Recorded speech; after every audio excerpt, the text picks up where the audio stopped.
So I guess a lot of you have kind of heard about that what's colors is dress sort of thing, and it kind of is going to tie into what I'm going to talk about as a stylist.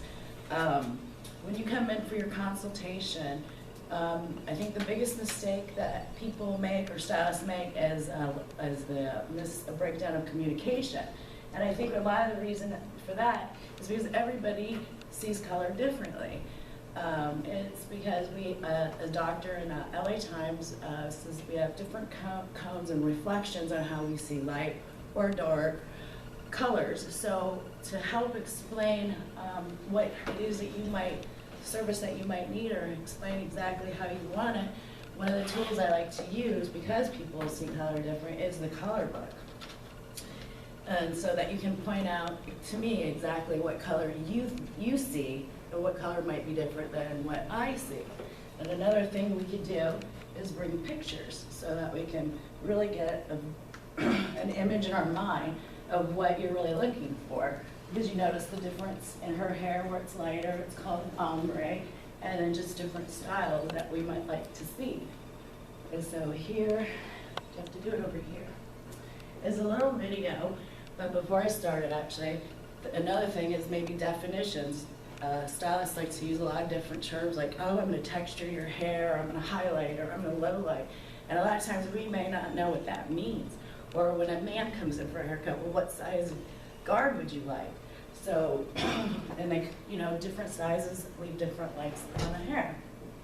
So I'm going to show like a short video, and I'll point out a couple of different things in it.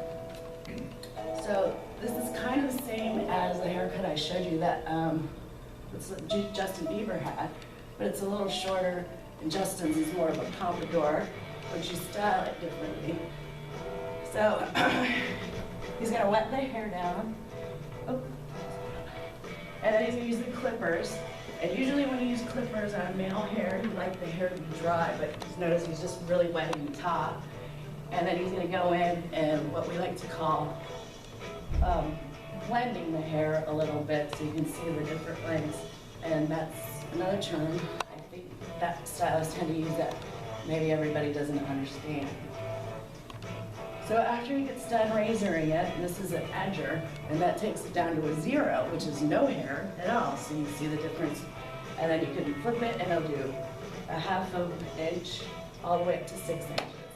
And what he was just doing now is pointing the hair up, and it's called point cutting, and that's texturizing, which is the same thing he's doing here with the scissors, notching it out and texturizing and blending it. So it gives the hair movement, and he can put product in it and make it really fluffy, or he can slick it back and make it really smooth. And then as women know, product is very important, but what men don't seem to think is it's not. That looks, you can have the best haircut in the world, but if you don't put the right product in it, it's not going to look good.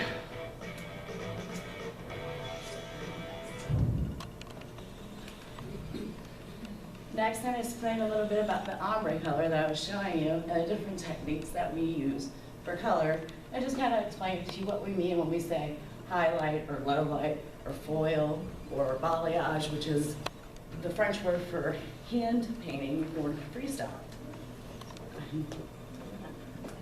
And then it's just showing you the different colors and different, great, getting crazy for it. This guy's a little annoying. So anyway, I'll explain it his way.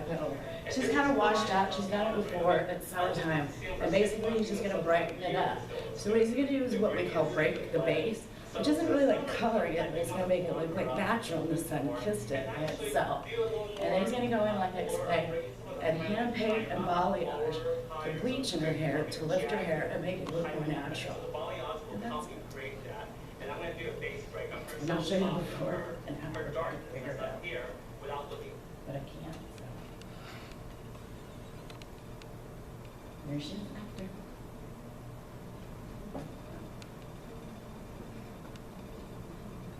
And she loves it.